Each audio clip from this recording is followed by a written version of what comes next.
Happy birthday, everybody. Welcome back to the channel. Now, this new chapter of T-Babe, we got some surprises, man. We got some surprises in this one. There's a couple things. It was actually quite a few things, actually, that really surprised me with this chapter. Now, in the beginning, we get Sylvie, right? Sylvie ends up telling Arthur about what had happened when she was like comatose and, you know, what she went through and stuff like that with the whole spirit entity thing that was talking to her, how she thought it might have been Sylvie or her mom.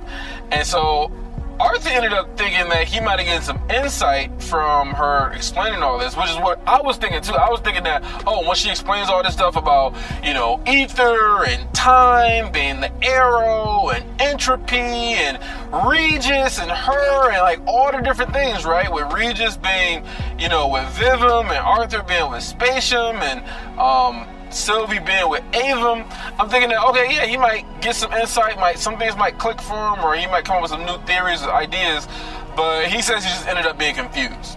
And so that's a bummer, but maybe he might learn some stuff a little bit later. But so apparently they're just set out now. They left and they're about to go and try to, you know, seek out Cecilia and, you know, battle her and whoever else is on the menu, right? But what I did not expect is that they was talking about how there was no mana signatures. No mana signatures was around. They searching and searching or whatever, trying to stay inconspicuous and not be noticed or whatever, hiding their mana signatures and stuff, you know, with Chul and Sylvie. And they're not finding no mana signatures. And so I'm thinking to myself, like, okay, maybe what's happened is, you know, because we know that Agrona ended up saying that he was going to prepare for Ephiodus and Kezis and stuff, right? So I was thinking that, man, he took his troops, you know, because they was looking for this other sovereign who was like the ruler of the Dominion or whatever. I was thinking that maybe he took his troops with him, you know, all the sovereigns and all the other powerful people, to go prepare for, you know, his invasion or whatever his plans are for Ephiodus. And so I was like, okay, maybe that's the reason why they're not finding anybody.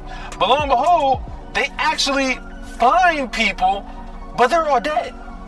They're all dead. And not only are they dead, they seem like they got their mana and the way Chul explains it, their life energy just sucked out of them.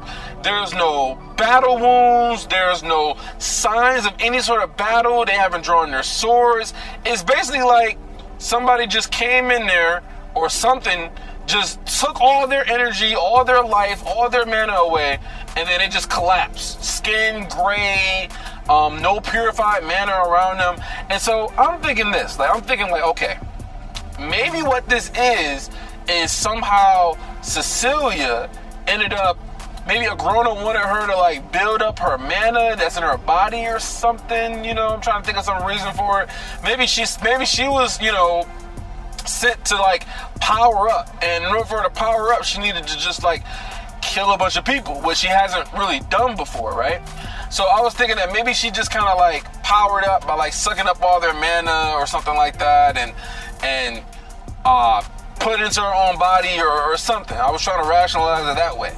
But then they go and they find not only is all the soldiers or whatever, their mana and stuff is all taken away from them, their life energy, but the Basilisk, that's the sovereign, he's there in his throne, and he's the exact same way. All his life energy is taken out of him, mana gone, and someone actually took his horns, which we know the horns store a lot of their mana, ripped his horns out of his head, and he's just gone. And that, honestly, it wasn't the most shocking part. The most shocking part to me is the finding out that it wasn't Cecilia that was the one that did it. And so I'm just like, wait. So who the hell could have done this? This is now the big mystery, the big shock that I'm quite not understanding, is that who the hell took all their mana or had the strength to be able to take all their mana from their body in their life energy. I don't know if it's the same, because we know that the humans, they don't need a mana core in order to survive. So I'm not sure if you were to take all the mana from a human being, I don't think they would die. I don't think so, right? But we know that with the Asuras that they would die because they need all their mana. But with a human being, I don't think they would die. So it's more to it than just they took their mana. Like I think Chul is right that they took their life's energy away from them, like their fucking soul or some shit. And so I'm just wondering to myself, who the hell did this, and why would they do it to the Alacrians, right? And not like the people in Dicathan or anything. So I'm like, okay, maybe what Arthur said is that maybe there's a potential ally of some sort that they don't know about. But like, why would they strike now? And why? I was thinking, like, okay, maybe it was the dragons. But then Sylvie says that, okay, there is no dragons. There's no signs of dragons that are here. But maybe it could have been some sort of like, powerful ether art, which is what they talked about, right? Which is a possibility. Maybe, I don't know, man. I was thinking like maybe it could be a Grona, but I don't see why a Grona would weaken his forces like that. I was thinking to myself like maybe a Grona did it because he figured out some way of taking everybody's mana and their energy or whatever away from them with his studies with Cecilia after she imploded and she was on a table and it was, going over her or whatever in some rooms that she found out or whatever. I was thinking maybe he learned something then and he wanted to test it on the Sovereign and those soldiers that ended up like sucking away all their mana. Maybe he's going to collect it to like do something with it or something. I don't know, but it don't make sense for him to like weaken his forces right before he's about to attack. So that didn't make any sense to me. Cecilia said that it wasn't her because she was surprised to find out that they were all dead and thought it was that Arthur was the one that had did it. So I'm just at a loss. I mean, it could be Kez's. Maybe he found some ether art ability to be able to do it. Maybe he sent some team to go there, but like, I don't know. Mordain, but Mordain didn't want to fight. He wanted to stay in his, his hearth or whatever. So Cerys is out of commission right now. I mean, I don't know what other enemy is at play or other group is at play that would do this. So this is just like a shock. This is just like a mystery. I don't know. We don't know. And I like it though. I like it because it's like there's another player involved. Like we know the three players in here, right? We know there's Kezis and his dragons and all the Ephiodus. We know there's Agrona and his Basilisk and the people of Lacria, and then there's Arthur and the people of Dicathan and the Lances and all his groups of people, right? And then Cerys is like part of like Arthur's group. And so we know that there's that, but there might be a fourth player because Mordain is kind of not a player. He's kind of just like, I'm just in the background watching. And so this is very interesting. This is very, very interesting. So we'll see what else we learn from this, but this is fascinating. This is definitely fascinating. But Cecilia shows up with her group. We got Cecilia, we got Nico, we got Viessa, we got Melzri, we got Draneve, and then we got Mawar. So we got six. We got six groups or six people, right? So, and there's three of them. So it's going to be 2 on 2 on 2. And they show up. And so the way that it is planned out is that we got Mawar and Melzri, they're going against Sylvie. We got Viessa and Draneve, they're going against Chul. And then we got Cecilia and Nico, they're going against Arthur. And so those are how the battle groups ended up playing. Now, Cecilia, no, not Cecilia. Arthur, man, did he develop new abilities that, like, off screen that we don't know about? Because, like, he's doing this shit, and I'm just like, wait. When did he learn how to do this? So, like, Chul gets attacked, and there's this blade that's going after Chul's neck. And Arthur ends up manifesting a blade from a distance to deflect that blade to save and help Chul. Now, that's not what's surprising to me, right? That's not what's surprising to me. Because he was able to make a blade and have it like go like a distance away from him back when he was doing the training arc with his sister Ellie and Micah and all the rest of them, right? You know what I'm talking about. So he was able to do that back then. But he can now somehow, some way, when Cecilia attempted to draw in and take away all their mana, he can shield them with ether. He shielded Chul and Sylvie with ether so that way their mana didn't get taken away. And I'm just like, wait, when did he learn how to do this? Because we've never seen him, as far as I remember. You can correct me if I'm wrong, because I'm reading a lot of shit, I'm learning a lot of different things, so maybe I'm a little bit confused, but I don't think I'm confused. He's never been able to shield, or never have shielded someone else with this ether, like envelop their body with this ether to shield them from their mana being taken away or from attacks. We don't know if it can shield from attacks yet, but you would think it can. If it can shield them from the mana being taken away from them, you know, by clinging on to their own mana to keep it in place, right? That's what his ether did. It clung to their mana to keep it in place. It should be able to shield them too. But we've never seen him do this ability. So I'm wondering, like, he said that he prepared, I guess, because he's seen her do that ability. So he kind of, I guess he came up with a way to be able to do it, but we never seen him practice it or whatever. So I'm not saying it's an ass pull, but I'm just saying that, like, I guess he learned some new techniques while we wasn't looking, I guess, you know? So that's really interesting. That's really cool that he can use his own ether to shield other people, which kind of makes sense if he can, like, expel his own ether out of his body with what he had did with Sylvie's ether and how he made her ether his own and, like, clung on to it and all that. So if he can do that, he should be able to have his ether cling on to other people. So that's not far-fetched at all. But here's what this motherfucker did that's really crazy. So Arthur ended up somehow being able to manifest multiple ether blades. He can literally have multiple ether blades floating around him. When did this happen?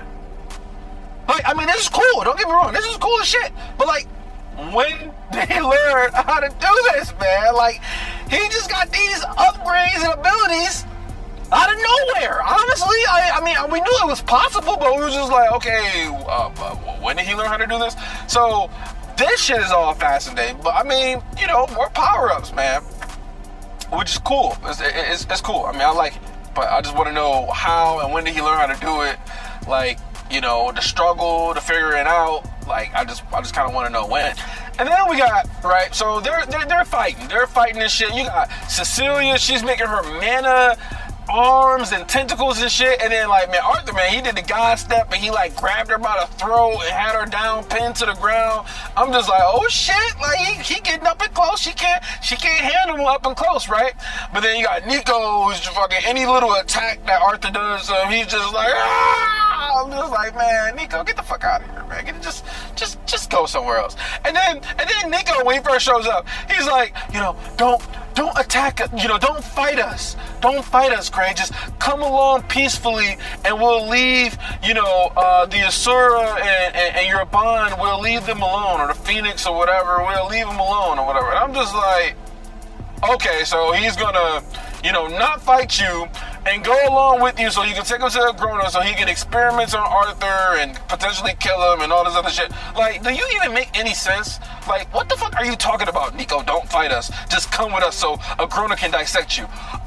Okay, yeah, he's gonna do that. That makes a whole lot of sense. Like, what is? I don't understand. Don't understand at all. I guess he's just dumb.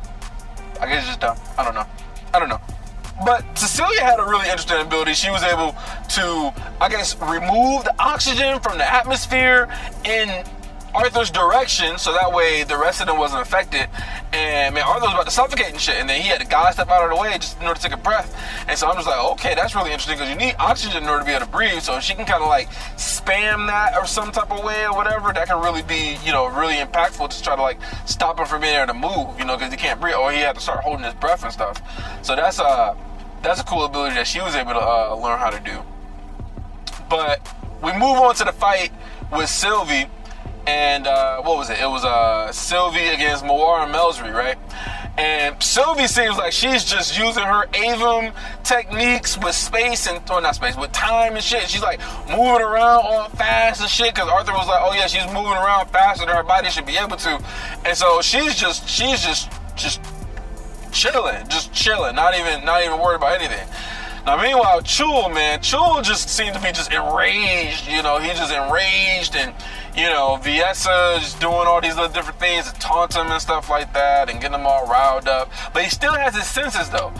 But Viessa has this illusion, which I don't quite understand how Chul, being as strong as he is, can allow himself to be tricked with illusion spells. You know what I'm saying? Like, how did he allow himself to get tricked to be able to, you know, fall for some illusions and not be able to notice it? Because it was like Arthur noticed it right away.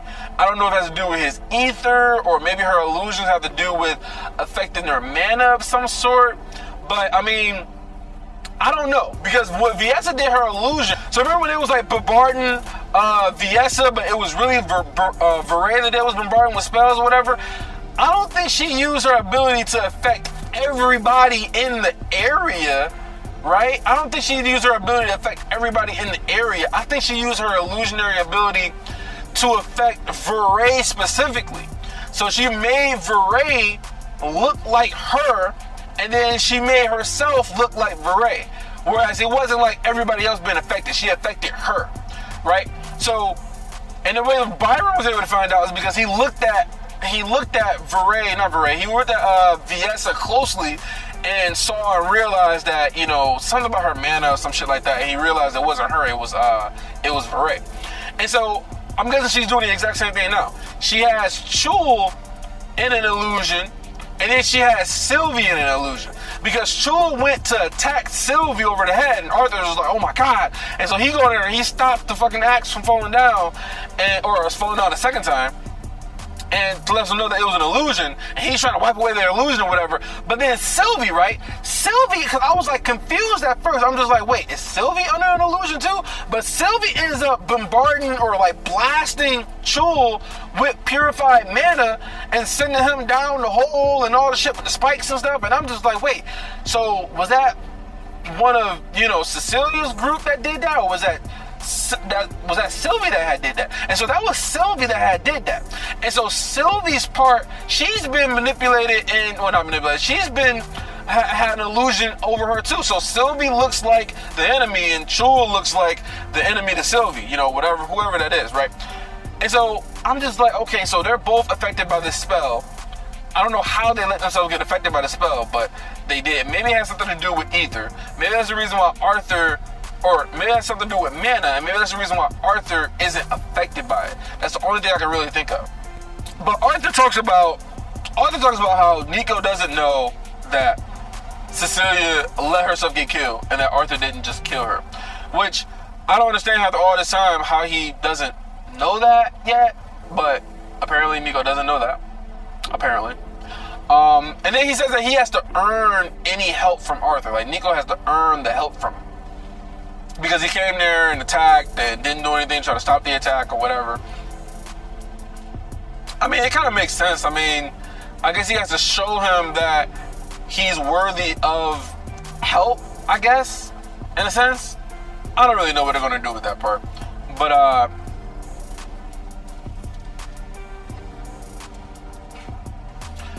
at the end of this, though, at the end of this whole fight, Arthur ended up getting like this crazy gravity spell on him, where he crashed to the ground. He released a burst of ether, and then after that, he's able to God step. And then he looks at Cecilia, sees her stare or whatever. He realizes what he has to do, and then he forms an ether blade. Now, here is the most confusing part to me in this entire thing, right? I'm gonna tell you what the most confusing part to me. Now, he says that the ether blade plunged into the interwoven threads of ether. Now, it didn't say that it plunged into her, because she should still have her like mana clad, right? She has like her mana clad stuff or whatever. She should still be clad with mana to protect herself. I mean, she literally withstood a burst step punch to the abdomen, like, and all that happened was it made cracks of her mana barrier that she had over her body. Like, it did, like, so if that made cracks over her mana barrier, she should be able to survive a mana blade. Because remember, he did some attack with his ether blade. and her arms ended up like, you know, blocking it, but then his focus overpowered hers, and so he was able to like get through it, and it like, you know, did like a little bit of a scar or a little bit of a swipe or whatever, injury to her abdomen or whatever. But I don't understand how the blade plunge into the interwoven threads of ether though. I know it's getting kind of dark. Let me see if I can brighten it up here. Yeah, brighten it up a little bit. But I don't understand how it can just plunge into the interwoven threads of ether. Like, she doesn't have ether. Like, is it like he God stepped and then like he took his mana blade with him and like plunged his mana blade into the God step, like the trails and stuff, the threads, and like it made it appear around her and like plunge through that way, right? So say like instead of God stepping, he God stepped, but while he was in the middle of God stepping, he plunged his ether blade through the trails of ether or whatever, right? And then it came through in real space and then plunged into her. Like maybe that's what he's talking about, but I don't know, because he said he stared at her, so he came out of the God step. I don't know. I'm a little bit confused. But you give me an explanation too if you have a better idea of what happened in that end sequence, right? And so I guess it plunged into the interwoven threads of ether, and then a scream, and then, you know, that's it. But this is cool though. This is really cool. This is a really good chapter. I wasn't expecting this to happen the way that it did.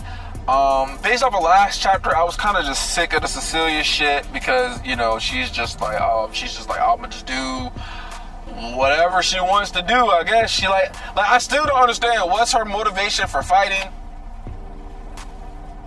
I don't know, you know, with the lies and the tricks and everything. Like, oh, she wants to potentially be able to go back to her home world. I guess she trusts Agrona. Okay, I don't really know, but I wonder what Tessie is thinking right now, because she can like see all this stuff happening. So I'm wondering what she's thinking. But yeah, so this is a cool chapter. Arthur has some new abilities. He can make multiple swords now, you know. He can shield other people with his mana, or with his ether. So that's interesting. That's a really good, helpful thing that he can do. I don't know how long he can keep it up, but he actually got to stay focused in order to do it. He seemed to be getting really good with, you know, being able to use his ether to manipulate the mana to, like, you know, disrupt spells and stuff like that. But he couldn't really do it with Cecilia, because her hold over the mana was just like too great, which is to be expected.